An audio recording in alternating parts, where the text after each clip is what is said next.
So this should be streaming now. All right, so just to get started, we're going to be going over today is leadership and canvassing, and the reason why, what brings me to this discussion, why I think it's important is well, I mean, obviously it's our job, you know what I'm saying, but a lot of people aspire to go into management, and one of the things that we've been discussing over the last couple of days really is how do you pick good leaders? Here's a trap I've fallen into in the past.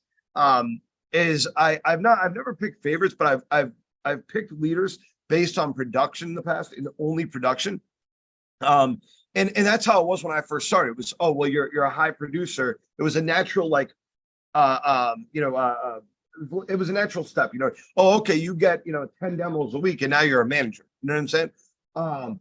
Which in retrospect was an absolutely terrible idea. It did nothing good for the team at all. And if anything, it made the team worse. I mean, you're taking your highest producers that probably would do great in a different job, and you're giving them growth into a position where they are probably not maximizing their value, dealing with people that are producing at a lower level, just quite frankly. You know, and so that's something that it doesn't help. It's not, we've seen this before. Hold on one second. I apologize. I forgot one thing.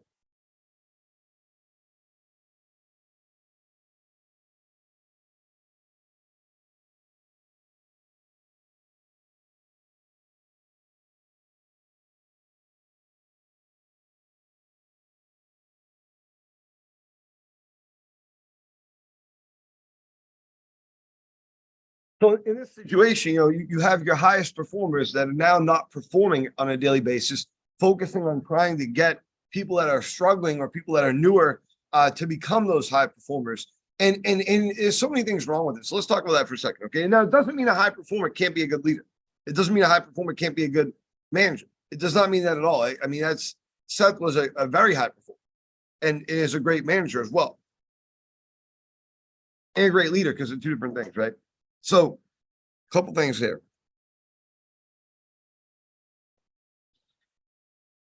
High performers expect a lot. Okay, now that's not a good or bad thing. I'm just putting it there. Okay. High performers value their personal performance. Not a bad thing. Not a bad thing. High performers stress not being number one. Not always, and not a bad thing. Okay. High performers will highly perform in most personal performance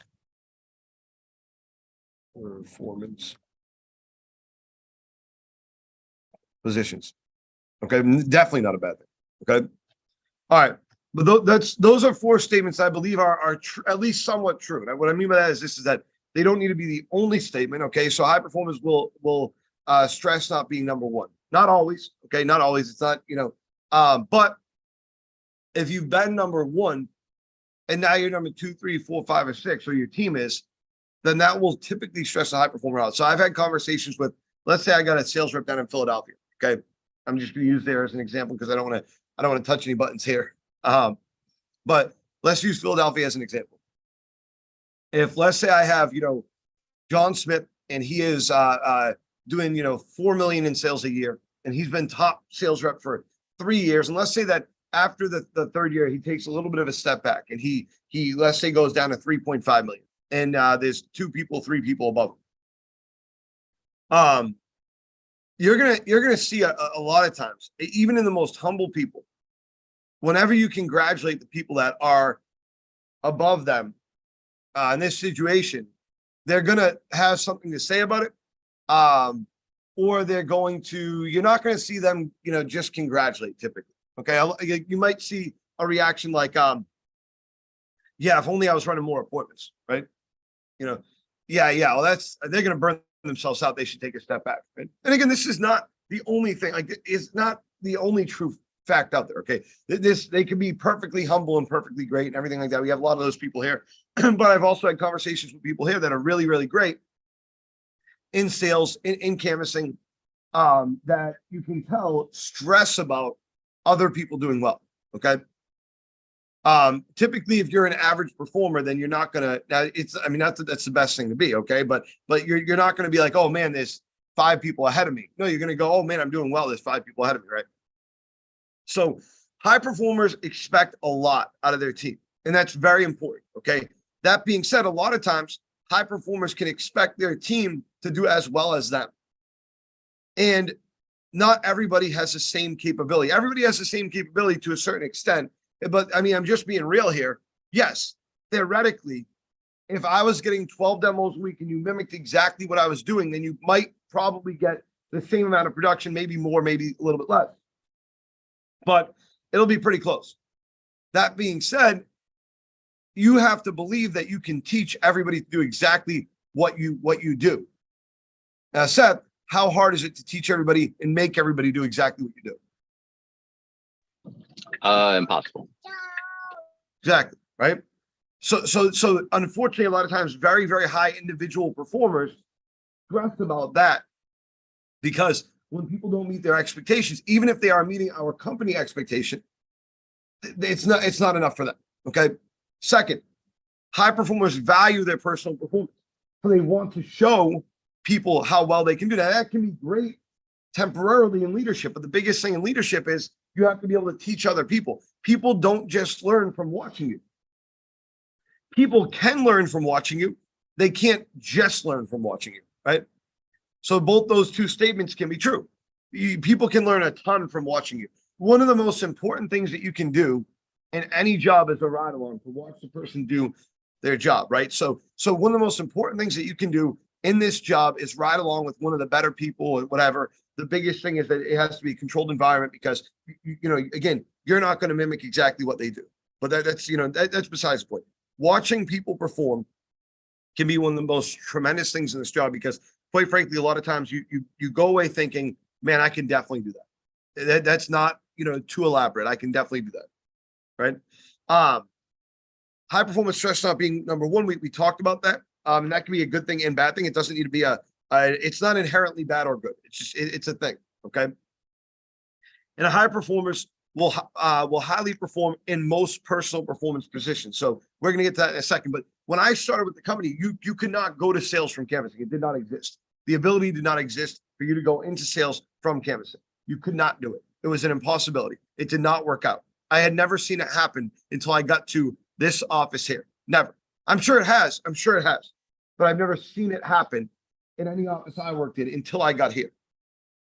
So it's not that it's impossible, but it was made less possible by circumstances. Okay. All right. So now we have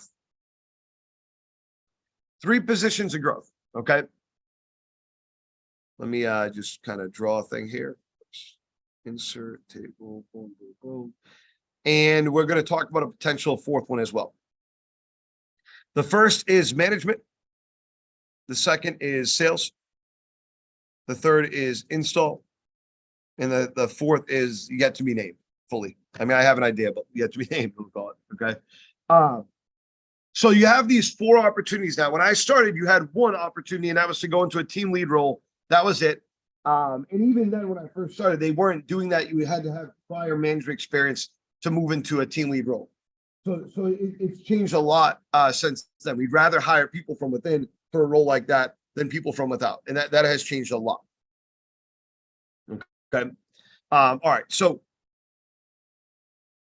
in management, all right, some of the skills that you need to be in management is you have to be diplomatic.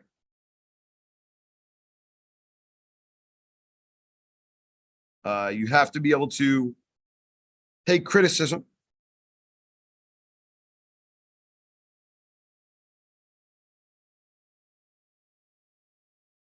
You have to be able to give criticism in a constructive way.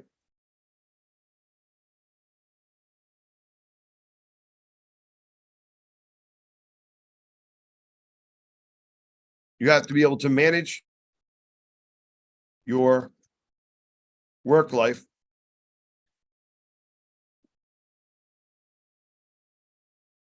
You have to be understanding. You have to be firm. What else do you need? What are some other management skills / leadership skills that you need? So management is a job title when I say this. So leadership skills as well. I'm going to put leadership. What else? Experience Experience in what? in the position that you would be managing. Okay, preferably. good. Perfect. Okay, good. Excellent. Experience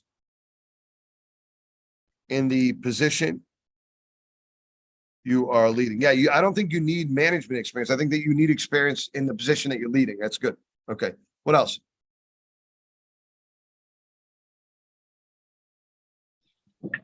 Humility. Humility. Absolutely. What else?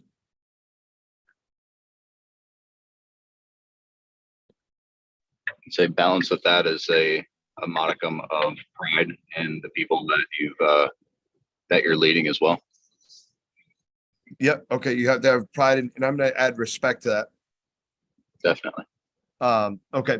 I'm gonna add one here too, because I used to not believe in this. And I think that this is only true for leadership when it comes to a need, which is empathy. You have to be able to understand the situation that your people, your friends, whatever you're in. And then you also have to know that you are the team. The team is you. And I'll get to what that means in a second. Okay. Let's start with that list. Okay. So diplomatic, you have to be able to manage different situations in a way that you might not always enjoy managing. Okay. So I play a game. All right. I'm just going to bring it up because it requires a bit of leadership. And I'm in charge in my group of diplomacy, of making diplomatic decisions with different cities, different people from different countries. Okay. So I spend the time on the game talking to people from Turkey, talking to people from South Korea, talking to people from Russia, talking to people from different countries. Okay. That want to attack our group and, you know, that have problems with our group and stuff like that. That's my job in the team. So I spend the time I spend on the game answering concerns, creating deals, and these deals in the game have heavy consequences in the game. Okay, now, I know it's a game, but it can cost people a lot of money. It costs people a lot of money. You know, I just watched a situation unfold yesterday between two people that probably cost the one team probably $14,000 or $15,000. Okay, so you're talking about heavy implications. You know what I'm saying? Not every person that plays that game has the money to recoup that cost. So if you screw it up for your team, then it has heavy complications. You know, so consequences. So you have to be able to be diplomatic. In order to do this, you know, you have to be able to take insults. You have to treat everybody the same as you treat everybody else. So, for example, if I get a message from someone that has, like, you know, 200 million power, then I have to treat them the same as, or I have to treat. If I get a message from somebody that's 10 million power, I have to treat them the same as the person that's 2 million power, or 200 million power, or 700 million power. I have to have a consistent level of communication, regardless of the person's, you know, quote unquote importance, because you never know what can happen. You never know what that person's intentions are, or the value of that person, or what friends they have, right? You never know how they're connecting with people. So, for example, if I'm a manager and I go into the team, and let's say that I have two people in front of me, and they're both complaining to me about a situation and stuff like that. And let's say that I don't step back and I react in a sort of away from my gut. I mean, I don't think about the decisions that I'm making. Then the implications don't just exist for that one person. That's going to reverberate around the team. So if I go to John Smith and I'm like, John Smith, what the hell's wrong with you? Why'd you do X, Y, and Z? Right? And John Smith is going, I didn't do anything. I don't know what you're talking about. Right? And then the rest of the team sees that. It doesn't just affect John Smith. It doesn't just affect me. It affects the entire team and the way the team operates. Okay. So my point is that you have to be diplomatic in a management role. You have to be able to take and give constructive criticism. You know, one of the most important exercises when you're doing role play as a manager or as a leader is you have to say, and the first thing I'll say at the end of any role play that I do with an individual in a one-on-one setting is, what could I have done differently? What did I mess up there? What do I need help with? You know what I'm saying? It's important to be able to take that criticism, and it's important to be able to give the constructive criticism as well. You can't just malign somebody because they don't agree with you. You know what I'm saying? It's important that you are tempered in the decisions that you make. So if, for example, I come in and let's say that, Ethan's not doing the right thing. Let's say that I say, Ethan, your demo rate's been bad, right? And he goes, well, what do you mean? I didn't even notice, right? And I go, why is your demo rate bad? And he goes, I didn't even notice it was bad. Why? Why is it bad? Just tell me. You can't read your own numbers. What's wrong with you? Well, you can't even figure this out. You've been here for how long? Right? Why? It's not going to do anything for anybody. You know what I'm saying? That's not criticism. That's not constructive criticism. It's criticism. It's not constructive criticism. There's nothing good coming from that. Ethan's going to leave the situation with no value whatsoever. If I come in and I say, hey, Ethan, you need to get this demo rate better. It's not been good. Or if I say, Kai, your lead amount is not good enough. You need to go figure that out, right? That's not going to make the situation better. That's not constructive criticism, okay? You need to read the script more. Get it down. That's not constructive criticism, okay? The way that would be best for me to come in and do this is just to give an example. Is if I said, Ethan, hey, listen, I noticed that your demo rate's been down for the last 2 weeks. Do you have any insight into that? Do you have anything that you feel like might be wrong, might be going on? And then I wait for his response. And he might say something I completely don't agree with, but I need to know what's on his mind. Why does he think this is a problem or not, right? If he says to me, well, I didn't even notice, I'll be honest with you. I've been just kind of focusing on getting leads. Okay, fair enough. Well, I appreciate you focusing on your job. So we got to discuss what we can do moving forward to make this better. Do you have any ideas? Well, yeah, I mean, kind of, but I don't really know. I didn't really know it was a problem. Okay, fair enough. Well, I can give you some ideas. Okay. Let's do a pitch. So we do a pitch and I see a couple things. All right. Well, I'll tell you what, I do have a couple notes for you. I'm going to show you the pitch. I recorded it. So I'm going to show you the recording. Okay. Here's what I would do here. Here's what I would do here. And here are the implications of that. Okay. If you change these things, you should be able to fix this. No problem. Okay. Now, let's say, for example, it's a severe issue. And this has been happening for months. I might add into that, look, I know that you've been trying, I really do, but we need to figure this out because we're putting other people in bad situations. There were 3 sales reps last week that couldn't get to their job because of what you had done here. Okay. So it's fine. It happens, but we have to find a way to move on from this. Okay. What's our path forward? All right. Come up with it together, right? Do you have any ideas on how you can make this work? Now that you have this information, how do you plan on implementing it? Okay. There's ways to give criticism and there's ways not to give criticism. Managing your work life. Your hours can very easily feel like double the hours that you work. Okay. So it's not about enjoying your job. That has very little to do about it. You create the enjoyment in your job.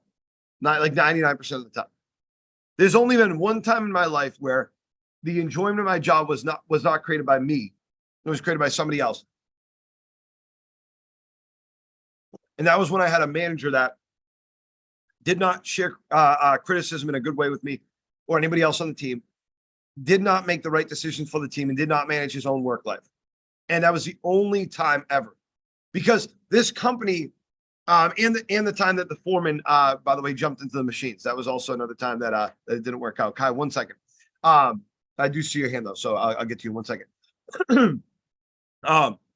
So you have to be able to manage the work life because your hours don't need to be as long as they are. As a leader, you have to think, what is the best way? What is the best way for me to handle any situation? This company does give you a lot of leeway in how you deal with things. And ask for help. Okay, Kai, what were you going to say? I was going to say that I mostly agree with you on that whole making the workplace a fun experience, a good experience. You have to mostly do that yourself. But as for the environment, I mean, that's a little bit of everyone pitching into that. And with this job, I mean, everyone's been making me feel great. Like, yeah, we split into teams. We've got that, the team versus team trash talk. We're all just joking around, having a good time. You guys aren't doing as good as us or this or that. Silly little jabs or this or that. It makes it more friendly to me. That's something I would do with my friends, it makes me feel good. Definitely. No, and I'm glad to hear that. Yeah, I'm glad to hear that. And I agree. It comes from the team. the leader just prospers it, just fosters it, just allows it to take place and happen, and points in the right directions. Make sure that it goes the right way, right? So so for example, if I was a leader and I came in and I said, no, I think that's stupid. I'm just going to make the teams. Nope, you guys can't talk to each other about your production, then that would screw it up, right? So it's up to a leader to not screw that up if it's being created, right? And part of that I think is creating a I don't know, when I say safe environment, guys, I think that you know me enough to know I don't mean like you can't make fun of each other, or you can't joke around with each other. I mean, make it an environment where people are allowed to grow, So I remember having a conversation. We had a guy back years ago. Andrew remembers him well because Andrew talks about him often. He was on Andrew's team, and he every time a new person would come in, if that new person started doing better than him, he would be mean, and he would try to make it out as a joke. But you as a manager would have to know, like, this guy's not joking. Like this guy is serious about the way that he's acting. He means every second of this, because he would be openly hostile to people that were doing well from the team if they were new. It was a bad environment that was being created by the person on the team, and at that point it's up to a manager to step in and deal with that, or a leader to step in and deal with that.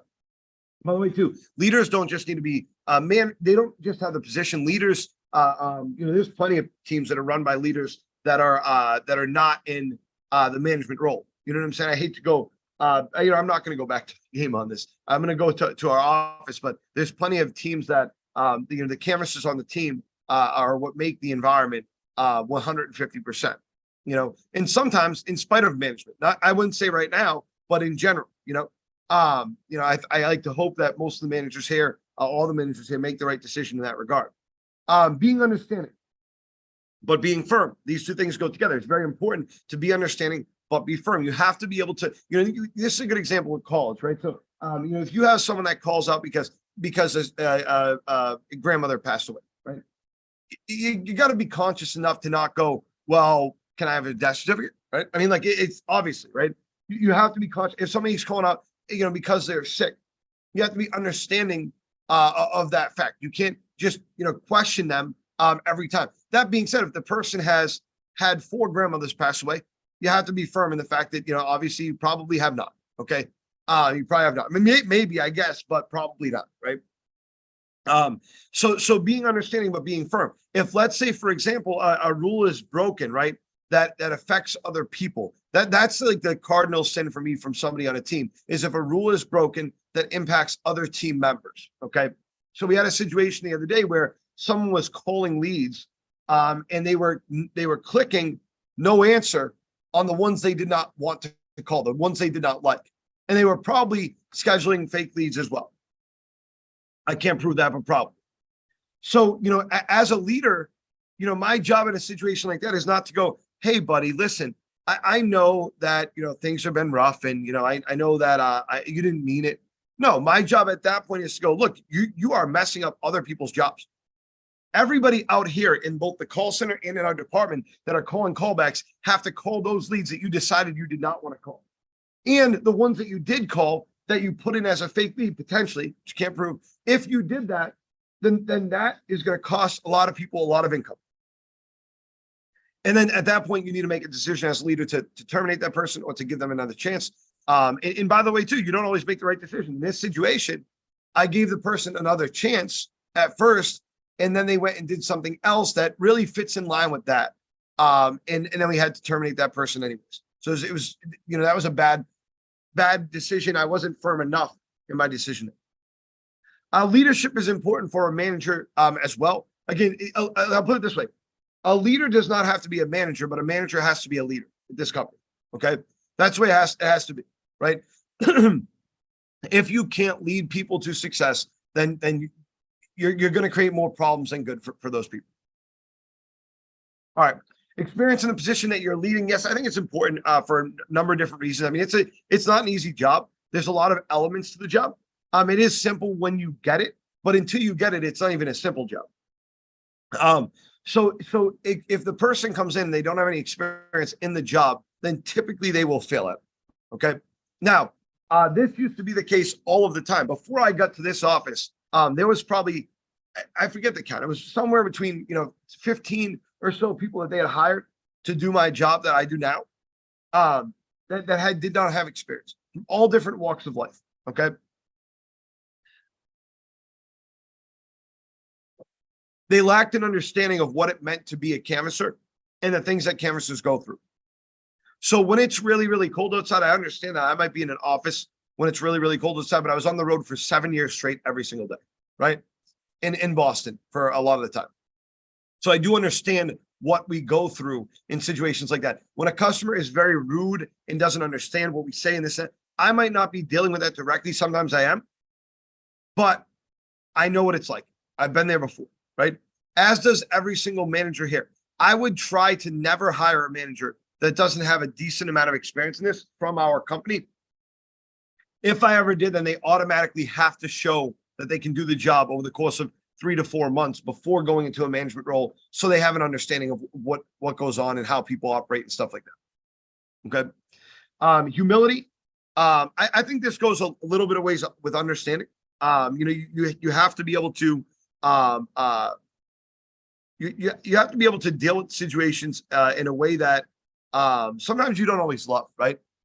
There's been many times where I've sat across from somebody and I wanted to wring their neck. You know what I'm saying? Physically, right? Yeah. Oh yeah. I've wanted to jump across the desk. You know what I'm saying? Drop kicking is something I've always wanted to try, have never done. A good drop kick would probably be pretty good. But unfortunately, that's not how the workplace works. I've seen it done, not the drop kick thing, but everything else, doesn't ever end well. You lose respect to people, the people around you. Even if it's somebody that the team does not like, you can't ever get into a power struggle where you're like, well, hopefully they like me more or whatever. You're going to lose that gamble every time, right? Pride in your team and respect for your team. I remember being, I'm going to say it this way. I was at a meeting a bit ago where someone had won an award and they got up on stage. It was a team award. Okay. Much like our team award. Our team award says Renewable Energy Central Pennsylvania Proximity Marketing Team of the Year, right? There said so-and-so Team of the Year. And they said, I am so happy I won this award. I have had a great year and I have had to change so much in order to get here. I am so proud of the work that I have done this year. And I'm like, wow, I hope nobody from their team is here. And I hope they decide not to show them that video. When we won the award this year, you can't just be like, oh yeah, my team. Oh yeah, by the way, too, you have to understand that your team is why you are wherever you are. It doesn't matter. Your team, here's the thing, if you're doing poorly, if they're doing poorly, you're the problem. If they're doing well, they are the solution. You know what I'm saying? Like, it's just the bottom line. You can't think any other way. It doesn't mean you don't contribute, but you have to be cognizant of what you contribute.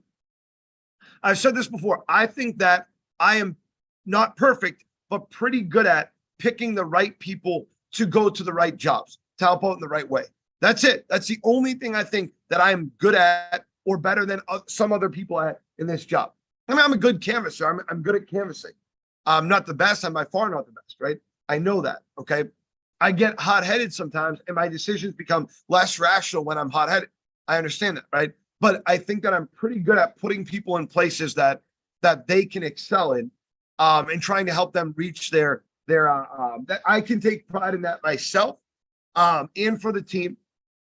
Everything else, you got to take pride in what your team has accomplished. What I take pride most in for myself and for the team is we have a team of people that have never done this job before, most of which have never had sales experience before or customer experience before, that are doing a fantastic job, and they're growing as people, and you're watching them grow as people. You can be proud of your team for doing that. You have to respect for your team as well.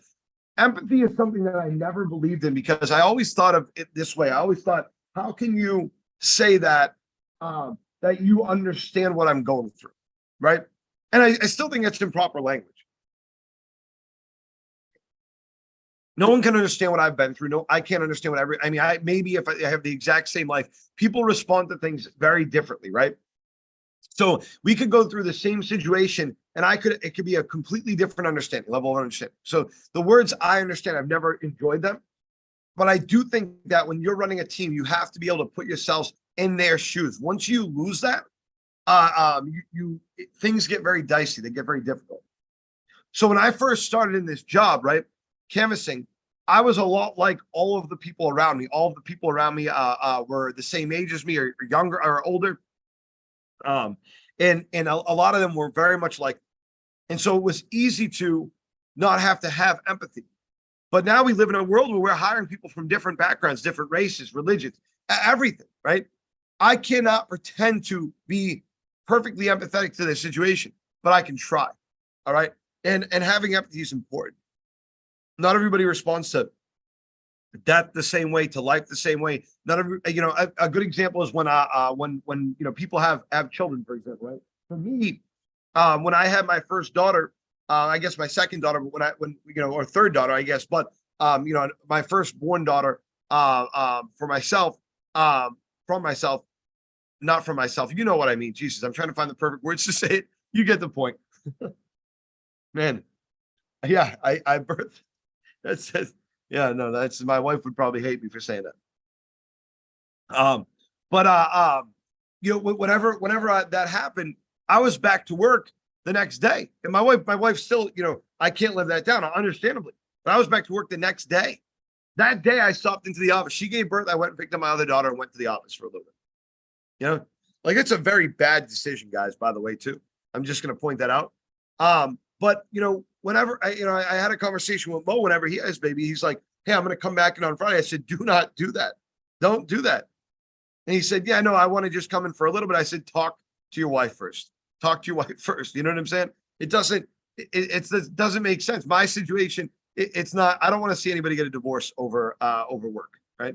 It's not a good thing. You got to. Some people can take a week. Some people have to take 2 weeks. Okay. You got to be reasonable. And everybody's life is different. Like this time around, for example, my wife's pregnant right now. I know what I know from last time, and I don't have family around. She's going to need my help. I'll have 3 kids. It's different, so I know I'm going to have to take probably a week off. I know that. And that's fine. It's a discussion my wife and I have had, right? We'll see if I can stick to that, but hopefully, right? All right, so you are the team and the team is you. You guys are reflective of your performance. No one is better or worse than anybody else. Hold on one second. I just have to message one thing. Oh, sorry, the lights went off.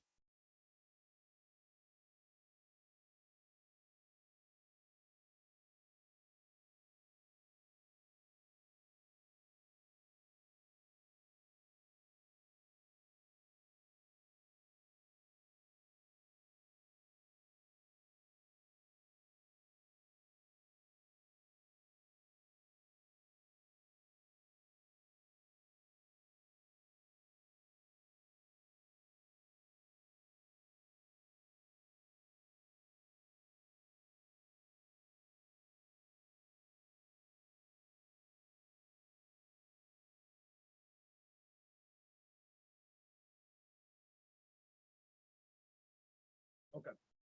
Sorry about that. So, I mean, people can be better at the job. I should say this. No one is above anybody else when it comes to the basic standards, respect, everything we just went through. No one is above anybody else, and you have to understand this. No matter who you are, it doesn't. You cannot you cannot let people be treated differently because of their performance. Because of anything of that nature. And from a management perspective, you have to know where the work's coming from and who's doing the most. And it's usually not you. You might be putting in the most hours. Okay, you might be. All right. But when it comes to getting out there and getting after it, if someone said to me right now, "Oh man, you did great this month," well, how many leads did I write this month? You know what I'm saying? Maybe 2. How many leads did I write? If you guys would relied on my production to get anything, you'd be screwed. I'd be screwed, right? I mean, the team is a representation of you and who you are. And so you've hired, and so you've trained, and so you've helped grow, right? All right, so that's, I want to go through that. Okay, so in sales, I'm just we'll put down a couple things here. You have to have pride in your performance. Pride in your performance. You have to. Okay. Pride is a different kind of thing for sales. All right. You have to have the desire to be, I'll say, we'll say most important. I don't think that's the best word for it. But you have to have the desire to be number one. Okay. It's a competitive game. It's a competitive game. You have to be very competitive. Also, up for this personally. Whoa. Geez, I can't type that forever, any day. Competitive. Yeah. Is that spelled correctly? Good. All right. You have to be able to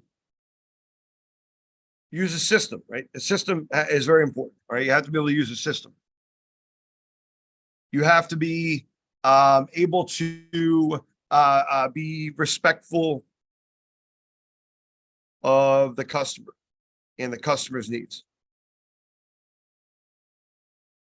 Okay, versus employee needs. What else? What else do you need to be a good sales rep? What am I not thinking of right now? Self-motivating.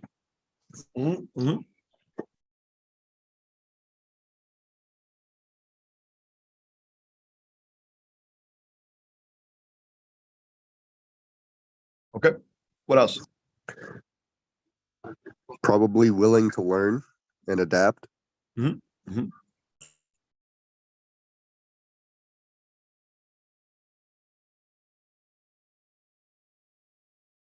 What else?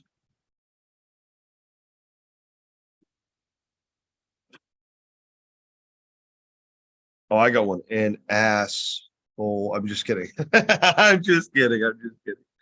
I'm just kidding. That's going straight on YouTube too. What else? What else? Well, on the heels of that, I was going to say empathy, but like a balance thereof, right? Because you want to take care of the customers. You also want to understand that your sales is your sales. Like I think that's covered in respectful of customers' needs. You know what I'm saying? I agree with that. Because I mean, it's not like sure. I think you'd be a better sales rep if you had empathy. I don't know if I think that it's a mixed bag when it comes to having it, right? But you have to be able to at least desire the customer's needs. I guess is that you have to be able to at least to some extent understand the customer's needs. You have to be able to communicate, right? Especially one-on-one. Okay.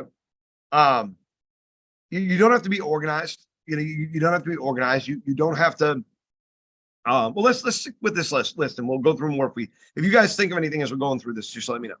Okay, so you have to have pride in your personal performance. You cannot be a good, and I'm talking about. I mean, yeah, sure, you can be a sales rep and not do this. Okay, but you cannot be a super effective sales rep and not have pride in your performance or desire to be important. You have to have desire to be number one. If you don't have desire to be number one personally, then, yeah, again, you can be a sales rep, but are you the sales rep? Are you the right person for that job? Right. You have to be able to follow a system. All right. You have to be respectful of customers' needs to be a good sales rep. I think the most important one is the one that Seth said here. You have to be a self-starter or self-motivated. You have to be. Okay. You cannot rely on you can't rely on a team. You have to be independent. I think that I'm going to put that there as well, as a matter of fact.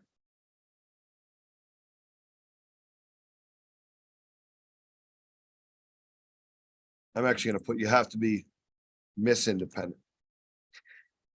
That song is stuck in my head as soon as I said that.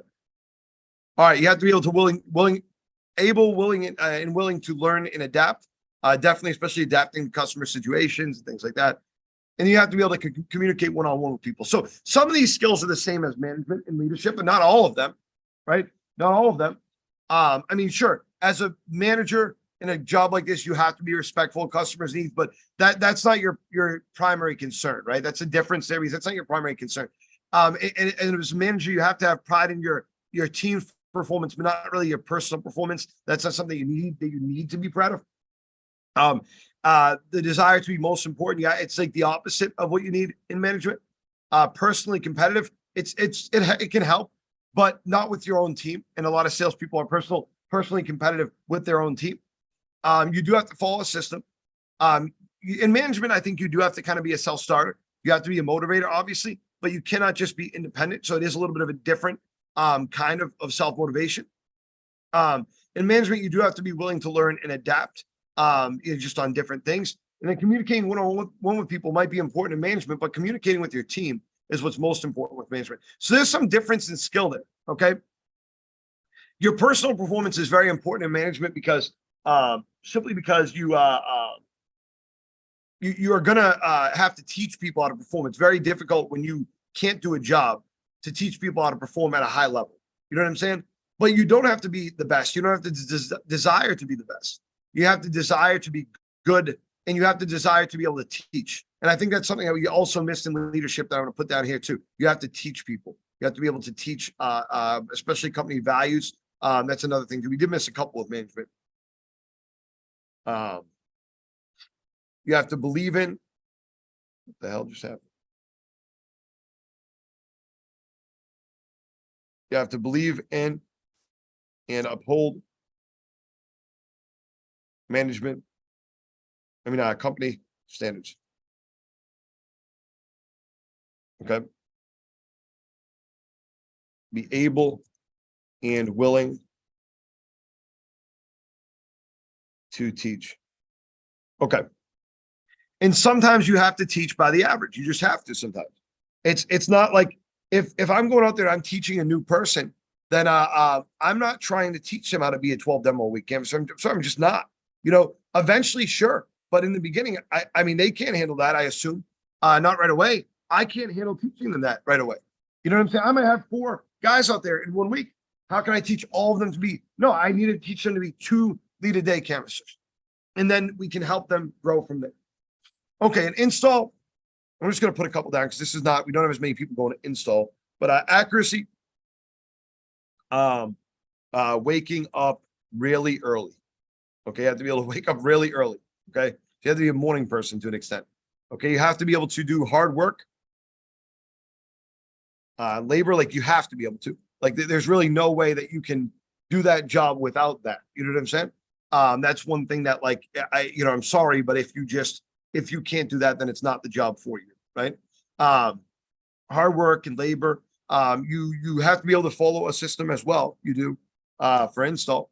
You have to be, I think to an extent, you have to be a customer friendly, we'll call it. You don't have to be a salesperson, but you have to be customer friendly. Okay.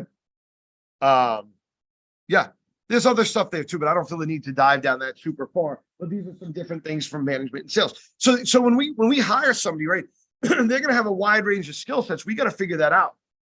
Now, this 4th one will be what comes in the next couple weeks, where we're going to focus on, what we'll call either a senior marketer or senior canvasser, something like that. Somebody that goes out and gets leads individually. There's a lot of stuff that I don't want to go over with that yet, but we will have another position to grow to. And by the way, too, that position is going to be $100,000 a year job.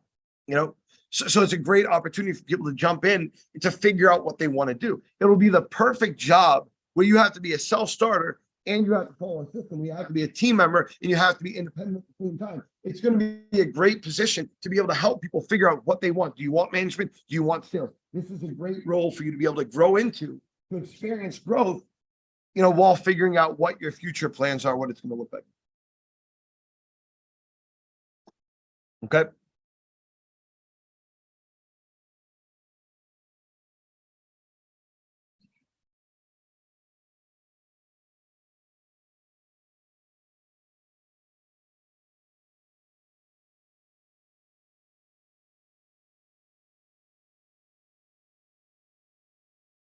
All right. So that's what we're going to be opening up for people. But you guys all understand the differences between these positions, right? I mean, in what we're looking for each role. Okay. I also think that maturity is very important in leadership as well. You have to have a sense of maturity. That's something that also, and in sales to an extent, but not nearly as much as in management. Okay, I know a lot of salespeople that are great salespeople who you look at their lives and they are in shambles. I mean, it's a wreck. I used to hang around a lot with the sales reps at the old company I worked for, the old office, and oh my God, I've never seen a crazier group of people in my life. I never have. Wolf of Wall Street times 10. You can't be that in management. You can't. Okay. All right. So what do we look for in leadership, at this company, right? Because I try to identify the right people for the leadership roles, and it works out usually. Sometimes it doesn't. When we look for a leader, we look for someone that can do the job. Okay. We look for someone though that can speak and coordinate clearly. If I put them in a room full of people and say, hey, you figure out this problem, we look for the person that's going to get up and start figuring out the problem. Okay. You can't have the person that's going to sit there in the back and pretend like they don't exist. You just can't. The person that's willing to get up, and you don't have to have the best speaker. There's like, for example, when we go do these things at a let's say I'm at a leadership conference and they say, hey, we're going to play this game, right? I am not the most vocal person. If I know about it, then I will be. But sometimes as a leader, if you're part of that group, you have to step back and go, okay, there's people that are better at this than me. Why am I going to suck up all the energy if they're better at this than me? I'm not the best presenter out there. So why should I present if I'm not the best presenter out there? If we want our team to win, then let's assign people to roles that are going to make the most sense for them, right? So our job as leaders in this company and in this department currently is to pick you for the right job. If we put you in a job, in a position that you are not prepared for, it is not worth it for you. I would hate to lose anybody their job because I suggested the wrong role for them. That would make me the worst leader of all time. Okay. So that makes sense. But our job is to find and identify the right characteristics. Some people can do both. Some people can only do one. Some people can't do any at all. Okay. Maturity is the biggest thing. You have to be able to show that you're willing to make sacrifices and that you're willing to be mature in situations where other people would not act mature. So I'll give you an example. Let's say that Frank Smith, let's say we open an office down in Florida and Frank Smith takes over the office, and Frank Smith is a good guy. Frank Smith knows the job. I mean, he's a good manager. He's fine. He knows how to teach people the job. His personal production's fine. He's good. He starts managing the canvassing team. He hires Kenny and Bianca. Okay. And Kenny and Bianca start working for him. They start to build a team together. Kenny and Bianca are friends. They become friends outside of work. They're performing very well. Their job duties, that they're executing them perfectly. Well, Frank starts to kind of fall a little bit. Frank is having some trouble. Maybe his personal life's being impacted, and he's making some bad decisions at work. Frank comes in a little bit late sometimes. Frank's not doing, he's changing a lot. So, Kenny and Bianca, right? I'm making up these names that I can't remember. That's the problem. They come to me as a leader. Let's say that I run that office, or I'm the general manager, whatever. Okay. And they say, hey, Frank's making some bad decisions. He was doing X, Y, and Z. He was coming in late. He was this and that or whatever. And I go, okay, all right, this is something I'm obviously going to have to deal with, right? And I go into the office and I find out that, in the process of this, all the canvassers know, all the 15 people know exactly what's going on with Frank with Frank. And they were told that, by one of the two, Kenny or Bianca, we definitely deserve management more than Frank, right? I am inherently not going to give ever, at least until they can prove they've changed, Kenny and Bianca management. Kenny and Bianca will never get management. It's not because they should say what's going on. That's important. But it's because I should not go into a room full of people that are having a mutiny against their leader because of decisions that he's made. If there's a problem, it should come to the proper person, right? That's the first sign of immaturity, is if you go into an office and you have all these things going on, all these problems, and everybody knows everything and all this stuff. You can't repair that. It's very difficult, right? So it's just an example, though, of if I'm going through a vetting process of candidates, I'm looking at the sum of their decisions, right? You're not one decision that they made. If you were late a few times 3 months ago, that's not really going to impact your growth unless that became a perpetual issue. If you started crap in the van and I had to come to you and say, hey, what are you doing?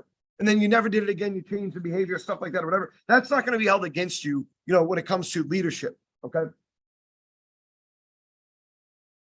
The question that you have to ask yourself when you're picking a leader is how would I react if I was on their team and I found this out? And how are people going to react to this leader being put up into the job? Now, it's not because the majority rules. It's because usually if the team thinks that you're making a bad decision, you're making a bad decision. Okay. So, and this goes with sales as well. I remember back during COVID, Adam Chubb had done a ton of tremendous things. He worked for the sales job and we ended up putting him in sales. And there were two other guys that we did not put in sales. One guy, I told him 2 days before he was supposed to go to sales, I am not going to put you into sales. Why? Because independently, all people working at that time came to me and complained about this person and their attitude. What would it look like if I gave them a promotion because they had a poor attitude? I wanted the guy the hell out of the department, and I would have loved to promote him. You know what I'm saying? But what would it look like if I did that? What would the rest of the team think? Then you might go, well, who cares? You're the leader. You make those decisions. Well, yeah, okay, I'm the leader at the will of the people, right? Like it's not. I'm the like you might go, oh, it's not a democracy. No, you're right. It's not. It's not, right? If I say tomorrow, hey, we're going to change the script and we're going to do X, Y, and Z, then yeah, okay, technically fine, we have to do it. Do people really need to do it? Well, what am I going to do? Go work with every person and make sure that they're doing it? No, right? So I need to make the proper decisions that people believe in order to be able to hold on to my team. And if I can't make those proper decisions, and if I prove myself untrustworthy to that, then there's no way that I can ever be an effective leader. I've vetoed myself. You know what I'm saying? And so like you have to consider these things when you're a leader, because you're not the most important thing in that team. The team is the most important thing. And if you have beat that team down, I'll tell you a story. I've told it before. I remember back in the day when I started my team, it was right after I got the van, so it was a few months in. It was during winter season.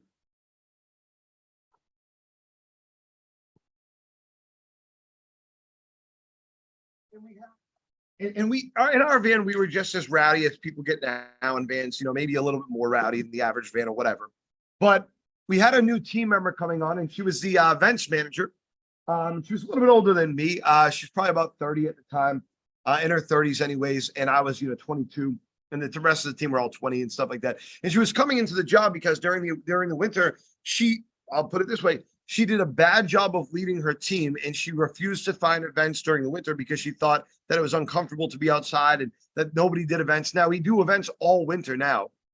We could have back then. There were even more back then, but bad leadership, whatever. So the company has said, listen, you need a canvas while you are going through your winter. You can't just sit in the office all day and get paid for it, right?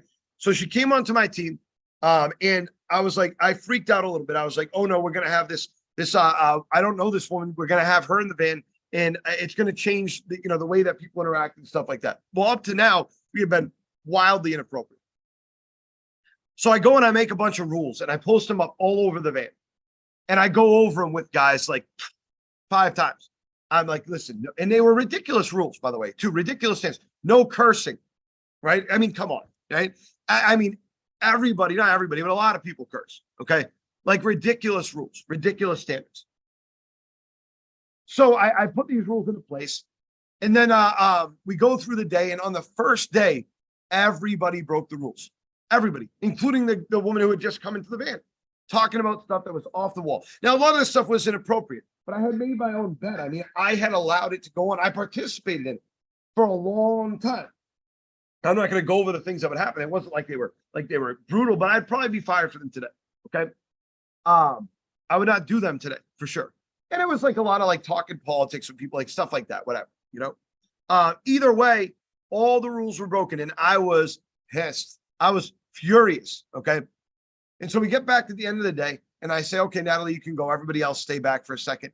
And I wrecked them. I mean, I called them every name in the book. What the hell's wrong with you? You this, you that, whatever. Are you guys all this? You all this stupid, this and that? And it was the wrong thing to do. People walked away from that conversation. I thought I was the man. I thought, oh man, I told those guys. Yeah, I told them I'm the boss. You know, that's what I thought. Sorry, Seth must get kicked out. That was my thought. I said, oh man, I'm the boss here.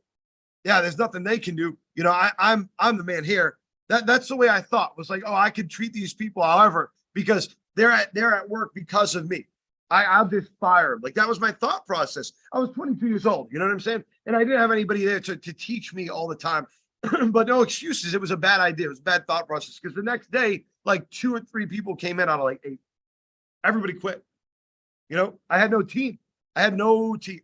And the people that did stay, it was embarrassing. They obviously knew why everybody quit, because of my poor decision making. That took me months to repair. And I had to learn from that. And I learned very quickly that's not the way that you treat people, you know? Poor situations, it's irrational. And that's exactly what you show. There's jobs out there. You know what I'm saying? People can go get jobs. You know, like Kai said, you got to create the good work environment. That's what keeps people around, because that's what people want to see. And that's what's missing from a lot of jobs today. There's a lot of jobs out there that pay as much as us or more. There's people out there that are working, you know, higher paying jobs right now that hate their jobs, that would love to come work here. So you can't be hostage to the team. No, of course you can't. But you have to be reasonable. I mean, here's the thing: is right. You can't, if the team is ridiculous and you know you can't, you are better off. The company's better off without them for some reason. Let's just say that, like, I don't know, you hired like a bunch of crazy people. Then fine, that's one thing. Yeah, you can find other people. But if the foundation is what's off, then it doesn't matter how many people you find. It's never going to work out. The foundation has to be strong, and you are the foundation. That's it. Everybody else is the walls, the windows, the roof, the siding. Everything else is the team. You might be the foundation. That's it. You know, you are the foundation. You sit there and you exist. You might be one of the most important pieces, but you just exist there. And if you get a crack, if you break, then the whole house is screwed. There's no way out of it. The whole house is done. The foundation cracks. You're gonna have to take down the house, take down the foundation, rebuild the foundation, right? And so you have to be foundationally strong in order to be a leader. All right. So I bring this up because we're going to be having a lot of positions available over the next couple months and weeks or whatever. And we're going to need people to be ready for these positions. And I don't want people ever feeling like, man, why did somebody else get this role over me? There's going to be 2 reasons for that. Okay.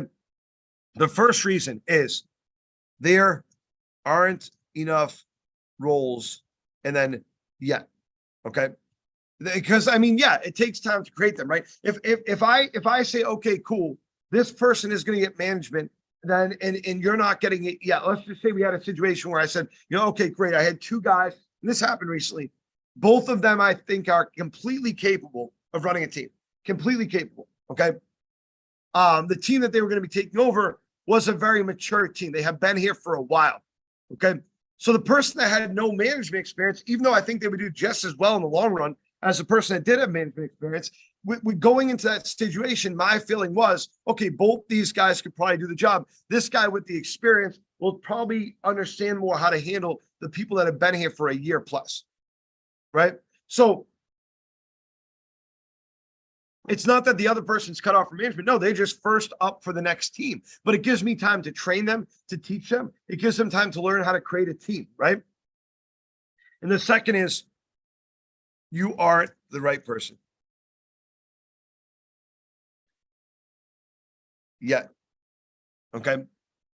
Now, what this means is, again, there's time for people to change, guys. But if, let's say, for example, you go out there and you're doing well and you're motivated and you're excited and you're happy, and then all of a sudden you have a bad week and your attitude drops significantly and you're reacting differently to people, the things that you're saying to people are a little bit more mean, have a little bit more attitude, then you're probably not going to be the best leader. Now, you might be close, you're just not there yet. The thing you have to remember is the single worst decision a leader can make is promoting the wrong ideas or people. Okay. Now it's the worst decision because, and there's a lot of other decisions people can make that impact things. But if I take you and let's say, for example, I know I've had 14 years experience at this company. Okay. I've had 12 of those years experience in some level of management, 7 of them on the road. I would hope that by now I can say, hey, listen, I have a little bit of just a little bit of respect from people for what I've done, not because I need it but because I would hope that people would respect the fact that I think a lot about the decisions that I make before I make them. And I consult people before I make those decisions as well. The worst thing I could do to you, let's say, for example, you never had management experience. You're an okay canvasser, you're a good person, but you don't have the time to do the job. And I know that. I know you don't. You've expressed that almost, but you really want the job, but you don't have time. If I put you in that role and you fail in it, then I was responsible for that failure to a significant degree, right? And that's the last thing that I want to do. Now, as a leader too, you can't promote the wrong ideas. The wrong ideas are important as well. So here's the thing is when we talk about growth, we have to be measured and reasonable in the way that we talk about it, right? You can grow here. There is growth available for every person. Doesn't mean it's the same growth. It doesn't mean it's the same level of growth. Doesn't mean it will take the exact same time, right? At this point, though, I'm comfortable saying that everyone in this company that is showing they want growth and is doing a good job of it has a place for growth, will have a place for growth. I'm perfectly confident saying that to everybody, okay? What I should not say is you're going to grow in the next month, the next year, the next day. I can't guarantee that. It's all about what you do and what we do as a company. The better we do as a company, the more opportunities we get to open up. Okay. Serious money, guys. Working in Central PA, making even $100,000 a year is huge. Okay. Let me take a look at one thing real quick. Okay. So the average median income, that is average, I guess, for Harrisburg, PA. Okay, the average median income. Now keep in mind, Harrisburg has all the politicians. They have beautiful areas. They have all these people making very good money. The average yearly income is $44,444. That's kind of ridiculous. Dollars per year. Okay, and let's say Williamsport. It's actually higher. It's 60,000 per year. Oh, that's the median household income. So it's basically half that is what it's worth. Okay. Let's look at Sunbury. Seth is like, look, he's covering his mouth because he's like, it's going to be like $5 a year. Average household income is $49,000 per year. Okay. Which declined. Actually, okay, which is not good. Average median income in, let's say, York, PA. The average median household income in York, PA, household income is $35,000 a year. $35,000 a year. Yeah, you'd be surprised at a lot of this stuff. Let's check out Mechanicsburg. Mechanicsburg's a nice area.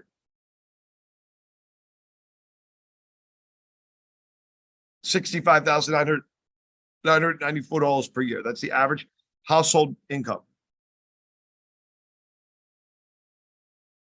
All right.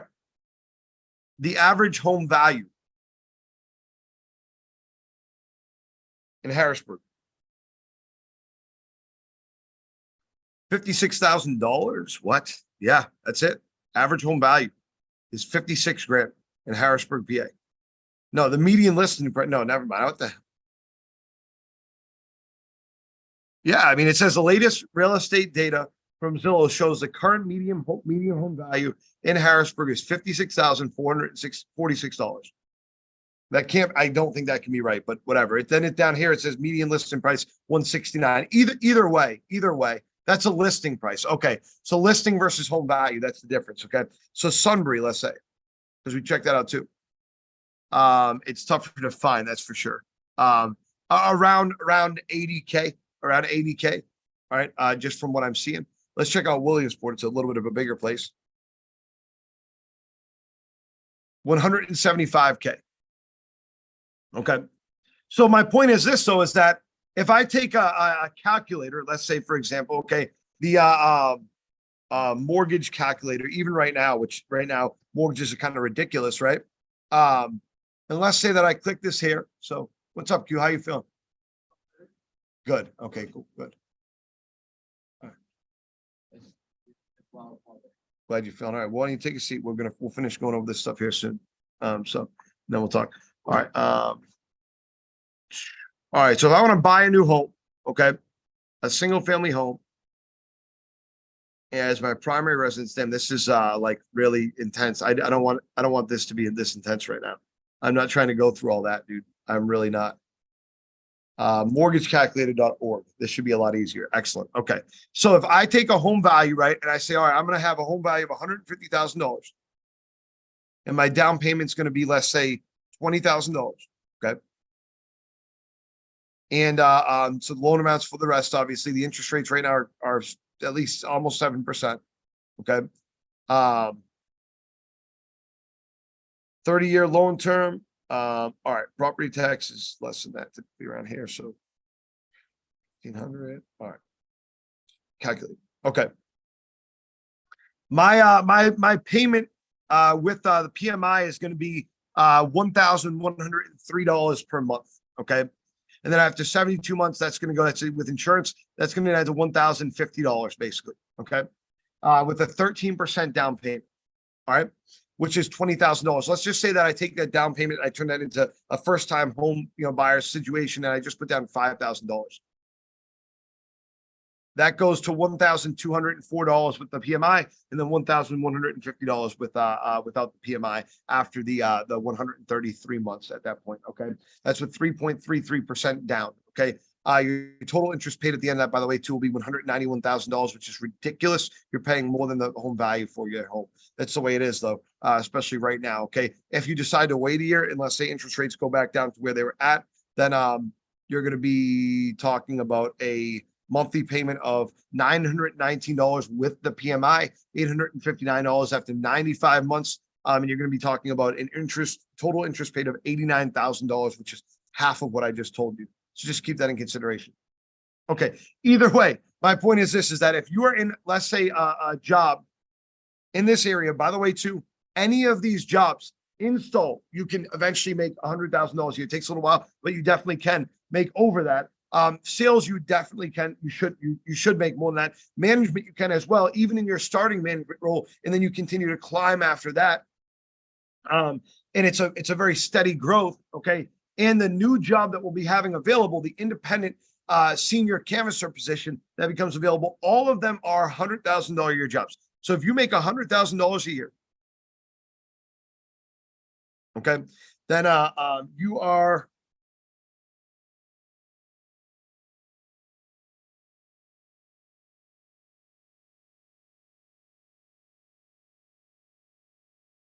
making we'll just call it $1,925 per week, or a total of $8,326 per average month, which is 4.33 weeks per month on average. Okay. You can afford a mortgage with that, no problem in this area, a good mortgage. Okay. You can afford a great home value. Let's say, for example, that you were comfortable paying 1 week's pay for your mortgage. Okay. Then you could theoretically afford,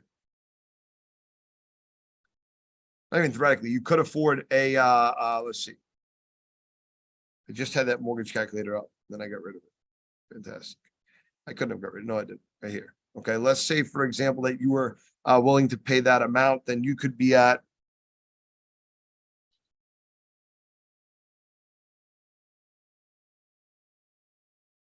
with a $20,000 down payment, you could be at almost a $400,000 home with that and be comfortable just paying 1 week's pay to your mortgage. Okay. But you know, you got to figure taxes, so maybe 350,000, 300,000. That's a damn good house in Central PA. The average home value again in Harrisburg was, you know, somewhere between 50 and $100,000. Okay. I mean, you could buy a insane house out there with that income. Okay. You could buy the nicest car that you want with that income. The biggest thing is how bad do you want it and how much are you willing to change if you need to in order to develop for it. I was willing to change a lot. If you talked to me 10 years ago, I did not talk the same. I did not act the same. I did not dress the same. Everything about me was different 10 years ago than it is now. Completely different. You know, 14 years ago, I was street trash. That's it. Street trash. The way I talked, the way I acted, the way I treated people was all trash. 100%. I got kicked out of high school. I didn't have an education. I need a calculator to do my second grade or fourth grade child's math homework. I mean, that's how bad it is. But you know, that does not matter. What matters is your ability to learn, your ability to take responsibility. You got to put in work in the beginning. In any of these jobs, it takes putting in work in the beginning. The biggest thing is proving it now, proving what you can do now. Okay. That's the most important thing. So here's my thing, guys, is that there's a lot of opportunities that are available. I wanted to cover this today because I want you guys to understand why decisions are made and how important this team is. This is a company where you can grow. If you don't want to do that, then that's on you. But I can vouch for the company's growth, and a lot of people that are with the company can vouch for that as well. What I can also say to you too, which I think is very, very important, is you know, it's quick growth. It's a trusted company. And I think that maybe the most important thing is the stability of this in this job. If you were to stay in canvassing, in management, or even if you were going to sales, it's a niche. You will always make money doing it, no matter where you go. Okay. I was going to take a job with corporate up in a different office up in Boston several years ago, right before I came here. And it would have paid me a lot less than I make now. I didn't know my value. So I was just like, oh, I got to jump for the first thing I can get. And I would have been making roughly, I don't know, four times less maybe than I make now. I guess, I don't, maybe I'm wrong in that math, whatever. So, close to that. Definitely more than double, more than half. Definitely. Okay. I would have been living in a place that was much more expensive to live in. But I learned my value when I got let go by Philadelphia, and I got 15 calls from 15 different organizations, all within our company and from some outside of our company, as soon as I was gone from that role. Not because I was a good canvasser, not even because I was a good manager, but because of my reputation for working was on point. My reputation for taking care of responsibilities was on point. That never faltered. Even in my bad attitudes, even in my mood swings, even in my worst drug binges, okay, which luckily those don't prop up anymore. But even when they did, okay, still, I remember going to an interview with a guy from a company up in Massachusetts, not Renewal by Anderson. The guy flies up. Okay, this is really what taught me my level of importance to some of these people. The guy flies up from Arizona. His sons run the company. He says, "No, I want to meet with them." Flies up from Arizona. Okay, his wife is in the middle of some sort of treatment or something like that. And in the interview, he hands me a check and he says, "Write whatever you need on it. Whatever you need. You write it down, write on it." Okay. Hands me a check like that. And I said at that point, I didn't say it out loud, but I said at that point, I said, I am definitely not taking this job. The level of desperation in this person's voice, there's no way I'm taking this job. The company's a decent company too. Like they're still around. They're still pretty big. Maybe I would have done great there. Maybe I made a mistake. I like to think I didn't, hopefully, but maybe I did. Right? Okay. I don't think I did. But my point is that you're not gonna, if you go work as a manager at McDonald's, you're not gonna have that opportunity when people are doing that.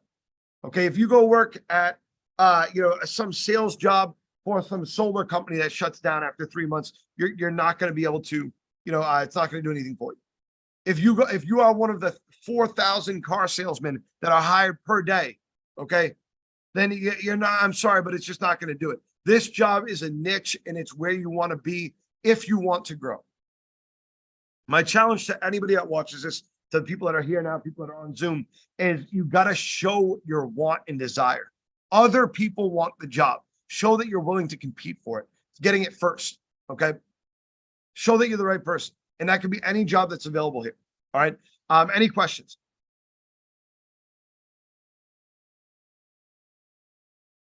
I'm happy to answer questions about experience. Maybe it has any questions about my experience, about different situations and issues that have come up. If you ran into an issue on your own team that you have questions about, feel free to ask it. If you've seen an issue on another team that you want to ask about, feel free to ask it. If there's anything at all that I could answer, any books, any kind of anything, resources that are good, depending on what you want to do, I'm happy to answer any of those questions. Any questions? I have one, but it's a bit personal, so I'll ask you afterwards. Yeah, after we get off YouTube, that would be good. Sound good? Yeah, that's fine. Or I'll give you. Do you have my phone number? I believe so. Let me look real quick though. All right, I'll drop it in the chat just in case.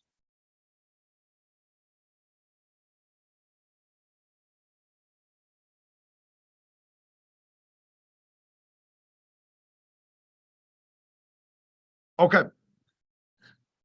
Go ahead. Do you have any books on gaming? Yeah, actually, I do. Yeah, I'm actually going to give you guys a little bit of a bibliography. That's when you write your own book, isn't it? Never mind. I'm a library, whatever. I don't know. You get my point. I'm going to give you guys some books, some titles, because that's the core question I would ask if I was on the other side of this meeting. Go ahead, Seth. I was wondering if you could tell everybody, there's a lot of things that kind of go into someone's personal development.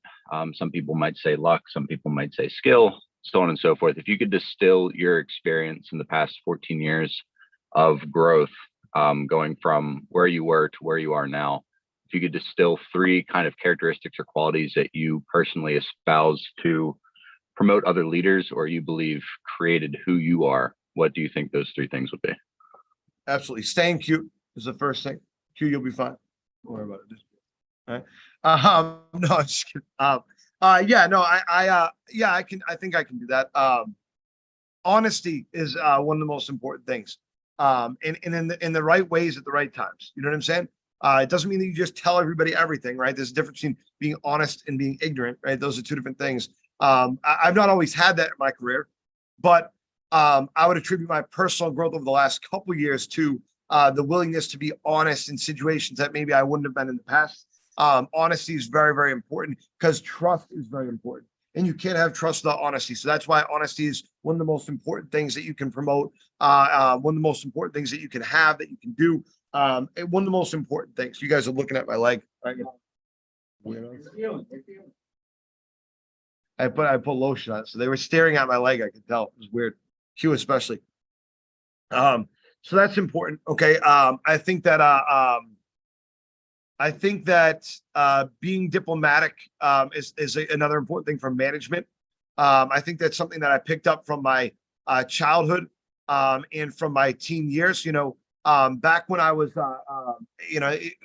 we all thought we were gangsters where I grew up. You know what I'm saying? Like that was a big thing. So we had different. I always say, I feel like I'm so silly when I say these things, but we had different groups of people that wore different colors and acted like idiots to each other all the time. And you had to be able to communicate, barter effectively. You had to be able to make deals. You had to be able to make friends with different people in different places for different things. You had to value your relationships. So I think that's extremely important. Value your relationships. Seth, I tell you all the time, when you meet somebody, write down their name, write down their phone number, and make sure that you reach out, stay in touch. As difficult as it can be, make sure that you do that at a very, very early on, very, very early on. It doesn't matter if I met someone that is, let's say someone in the sports memorabilia hobby, right? Because it's one of my hobbies. If I met someone there that was that I thought was a good person, I constantly think that everybody is the best person I've ever met. You know what I'm saying? Oh man, it's the greatest guy I've ever met. You'll hear me say that, and I mean it wholeheartedly. At the time when I'm talking about that person, I'm like, man, this person is great. It doesn't matter who they are. If you meet somebody that, and when I say of value, I don't mean like I don't mean that in like don't misunderstand what I'm saying. I'm not saying like they're just a value to you. I mean they're a value to the world. You know, when you meet somebody that's important, and not just important because of the power that they have, but because of the person who they are. Right? Make sure that you stay in contact with that person, right? I have a friend now that I communicate with a lot from the UK, right? And he's 26 years old. He works on the railroads He's not, this, he doesn't have all this, power, but since I've met him, he has always been honest with me about the decisions that I make. Always. I value that relationship greatly because of that. He'll call me names. He will say the most vile things to me in the world. We speak back and forth. And we have fun like that, but he doesn't know my job. He knows what I do, but he doesn't know my job. He doesn't know that kind of stuff about me. But that's why it's almost a more valued opinion in a lot of ways, because it's coming from a completely unbiased perspective, right? So I always keep in contact with people like that. And then find a way to focus on continuous development. Development is the third thing I'd say. And that can come in different phases. Look, I used to read a lot. Admittedly, I don't read a lot anymore. I read when I have to now. I listen to a lot of podcasts, but you have to exercise your skill set. That's the most important thing. So if you're a canvassing, or if you are in a canvassing job, regardless, even if let's say you go into sales and you're like, every sales rep that gets hired from a department says, oh, I'm going to go canvas for my own leads. Yeah, it gives you a much higher rate of pay. So you should, but nobody does it. But if I'm that person, even if I don't want to do it, I'm going to constantly work on that skill and make sure I knock 15 houses a week just to not forget it. You know what I'm saying? Got it? Actually, you're right. All right, man. I'll talk to you soon. Text me later and let me know how you feel. Okay. All right. Thank you. You too. So finding ways to develop are important, and exercising those muscles is important. So that does not mean if you're like, you don't want to be running a team and everything's running smoothly and you're like, oh man, I gotta experiment here. Let me kind of blow things up real quick and make it all screwed up so I can fix it. No. That's what consultants do. Okay, don't do that. All right. The best thing for you to do is if you're wanting to challenge yourself. I was telling Ethan earlier, and I'm going to keep talking about this game. My challenge to myself right now, right, is I'm playing this game, and I got to do the same things I do at work in the game. I have to be diplomatic. I have to make deals with people. I don't make deals at work like that, but I mean, I have to be able to make relationships with people from different places all over the world. Like I said, there's people that they go, I don't talk to anybody because I only trust Duffy. I only trust him. That's it. Right. I want to promote that. Right. And it exercises those muscles. If you're like, here's a good example, right? Call of Duty, play Call of Duty. If you want to exercise your teamwork, okay, play Call of Duty with a group of people and make it a team and make it your point to lead that team, okay, or play your role on that team. That's a great exercise for you. You probably didn't think that you were going to hear that. That's a great exercise for you to be able to execute teamwork, okay? If you want to experiment in sales and you haven't had the responsibility and you need to test that, whatever, go to a big box store. There's a place called like Cheap Stuff or whatever down here. Go to a flea market and buy a box of just crap and then go sell it. Okay. Literally. I mean, go, and I don't mean go on eBay. I mean, go down to a flea market. Okay. And sell that stuff. Okay. Get experience in it. Have experience in communicating with people about different things, right? Go on ride-alongs, see what other people do. Go watch an install be done. Oh, I don't want to be an installer. Who cares? If you want to be a general manager, go watch an install be done. I've done it. Okay. That's constant development. It doesn't need to just come from books. Okay. So does that answer your question? I know it's a long answer. No, definitely. Very helpful. All right, cool. All right. Any other questions besides the books, Kyle? I'll get to those in a second. Okay. So the one that I always bring up, and I'm going to bring it up again, is, and I know I beat it down, is 5 levels of leadership, because in management, and it doesn't, by the way, it's a good read for anybody, even if you don't want to go into management. 5 levels of leadership is great because it challenges you to see how other people think about you. Okay. The good one for not just confidence, but it handles a lot of other things too. 7 habits of highly effective people. And one that also references confidence, but more about dealing with people, is one of my favorites. My first book that I read like this is How to Win Friends and Influence People. One great book for procrastination that I probably got to read again is Eat That Frog by Brian Tracy. By the way, first one is by John Maxwell. Second one is by Stephen Covey. Third one is by Dale Carnegie. Fourth one is by Brian Tracy. Okay. Let me see. I'm missing some for sure. Oh, here's a good one for kind of for confidence. Silent Power.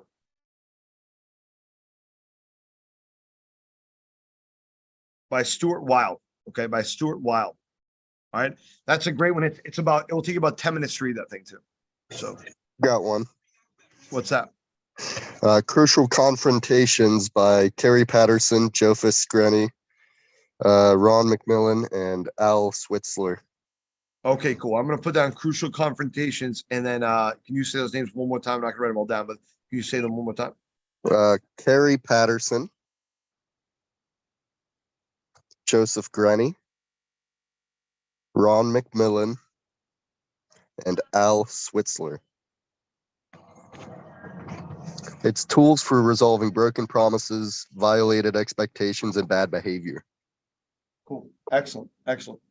Another one that I most recently read too is Extreme Ownership. That was one that we were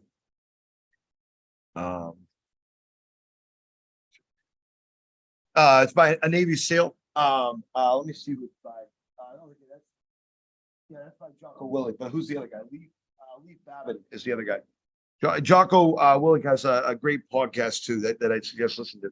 For podcasts too, guys, I would really suggest Patrick Bet David or the PBD podcast. I would also suggest another thing by him, which is called Valuetainment, which is he interviews all different people from Kobe Bryant, obviously not now, but I mean, some years ago to George Bush, to I mean everybody. Some of it's political, most of it's like business oriented though. It's fantastic stuff. So I highly suggest his stuff as well. Trying to think of another oh, you know what? One that's great that I completely forgot that I referenced yesterday to somebody is Take the Stairs. That's one of my favorite books, Take the Stairs. And that's by Rory Vaden. I said, well, Paul, Yeah, go ahead. I don't know if you want to put it on this, Yeah. but can't hurt. Do you know David Goggins? Yes, yeah, that's the dude. He's the bald dude, right? Name's That's all he's done. yeah. I've read that book. What's it called again? Oh, Can't hurt me yet. I want to say that you might have recommended that to me a while back, because I did read it. I grabbed it, read it, yeah, he was at Navy SEAL too, right? Yeah, it's my favorite. Yeah. He did the Navy SEAL trip. Yeah. Well, that doesn't sound like much fun, but okay. It's like about like using physical stuff to overcome Yeah, the mind. no doubt. No doubt. Yeah, that's one that Seth would like, I think, too. Yeah, I really think you should check that one out if you haven't, Seth. I think that you'd like that one. All right, guys, we're gonna close this out. There's a huge list of books there. The podcast, I would check the podcast on your way home. You're gonna love it, dude. It's so much fun when they argue with people too. Like, it's not just like a business. I mean, it will teach you all about the economy today and what's going on. It really is interesting. He's got a lot of quick, if you look up Patrick Bet David confidence, then you'll have 5 different things. So just to understand, he was an Iranian immigrant. He escaped Iran with his father. His father owned a business in Iran, came to America and could not start the business here. So he ended up working at a dollar store. So Patrick Bet David didn't have much of anything, went into the military, fought during the war in Iraq and stuff like that. When he came back, didn't know what he wanted to do, was working at a fitness gym, whatever, would not take a management role there. And he describes his boss constantly like kind of like shitting on him for it. You know what I'm saying?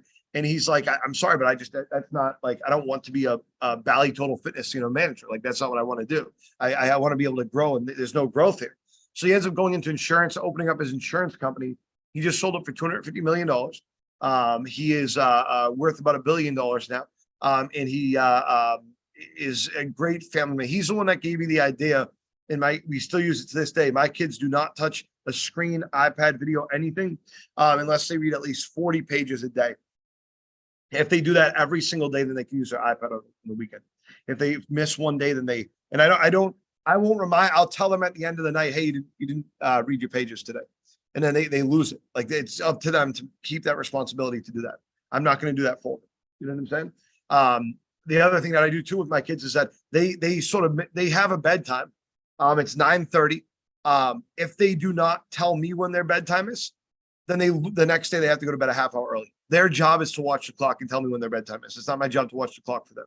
You know what I'm saying? They're 8 and 11. They both know how to read a clock. They can watch the clock. You know what I'm saying? So there's a lot of responsibility. They do not, without cleaning up their room in the entire house, they do not get to touch any entertainment, either any screens, anything like that. If the teacher doesn't give them homework, I give them homework, you know? And I give them a much more significant amount of homework than the teacher does. So they have to learn some level of responsibility. My kids they do things wrong. Okay. I don't hold my tongue very well in front of my kids. Sometimes I'm gonna get off YouTube for this part. How about that?